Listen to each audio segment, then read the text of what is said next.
গন্ধ করে হাঁসের মাংস, শক্ত থাকে, নরম হয় না।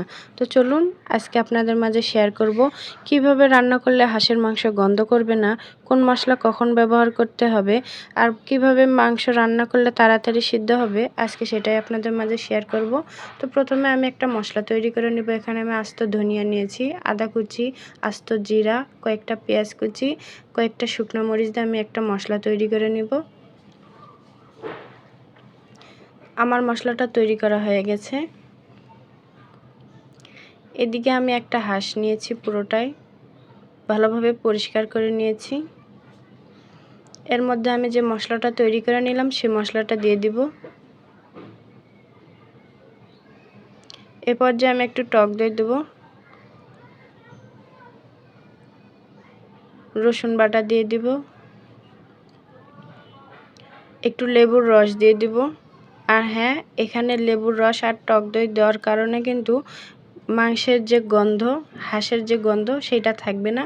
আর টক দই আর লেবু দেওয়ার কারণে গন্ধও থাকবে না, মাংসটাও সেদ্ধ হবে তাড়াতাড়ি।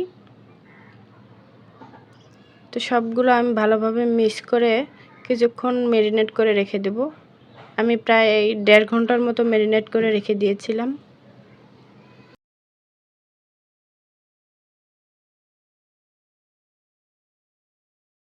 এদিকে আমি প্যানে তেল দিয়ে দিব। তেলটা গরম হয়ে আসলে এর মধ্যে আমি পেঁয়াজ কুচি দিয়ে দিব।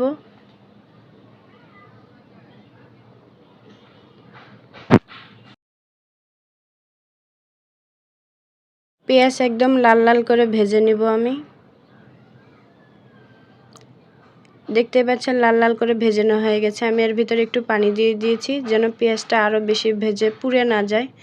এর মধ্যে আমি মরিচের গুঁড়া দিয়ে দিচ্ছি, একটু হলুদের গুঁড়া দিয়ে দিচ্ছি, ধনিয়া গুঁড়া, যেহেতু আমি আস্ত ধনিয়া বেটে দিয়েছি এজন্য ধনিয়া গুঁড়াটা অল্প একটু দিয়েছি।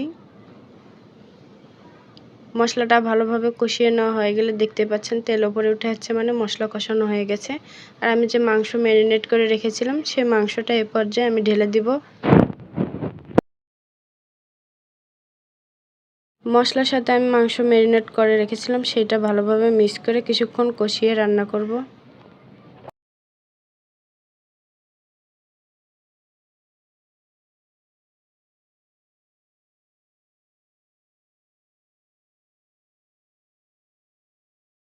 যখন মাংস থেকে পানি বের হয়ে আসবে তখন আমি গরম মশলাগুলো দিয়ে দেব, দারচিনি, এলাচ, লং, তেজপাতা।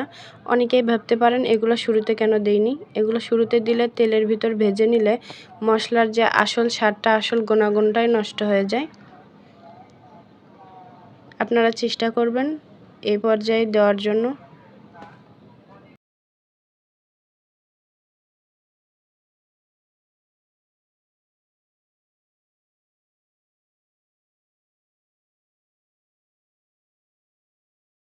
আমি কিন্তু মাংসে কোনো রকম এক্সট্রা পানি ব্যবহার করিনি।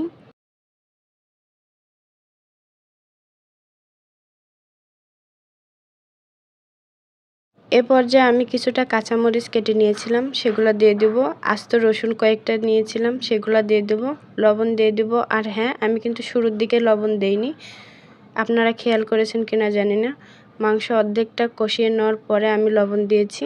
এ পর্যায়ে লবণ দিলে বোঝা যাবে লবণ কতটুক লাগবে। আপনারা সবসময় চেষ্টা করবেন কোনো কিছু রান্নার মাঝামাঝি অবস্থায় লবণ দেওয়ার, তখন বুঝতে পারবেন কতটুক লবণ লাগবে। ঝোলগুলো প্রায় শুকিয়ে এসেছে আর এইদিকে আমার মাংসটাও কষানো হয়ে গেছে।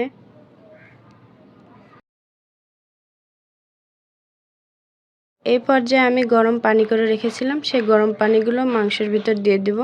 আপনারা সবসময় চেষ্টা করবেন গরম পানি ব্যবহার করার জন্য। এখানে ঠান্ডা পানি একদম ব্যবহার করবেন না, তাহলে মাংসের স্বাদটাই নষ্ট হয়ে যাবে।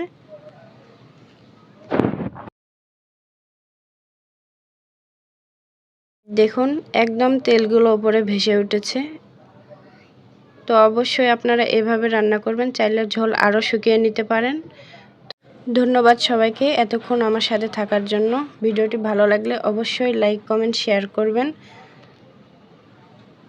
আর কেমন হয়েছে অবশ্যই কমেন্ট বক্সে জানাবেন।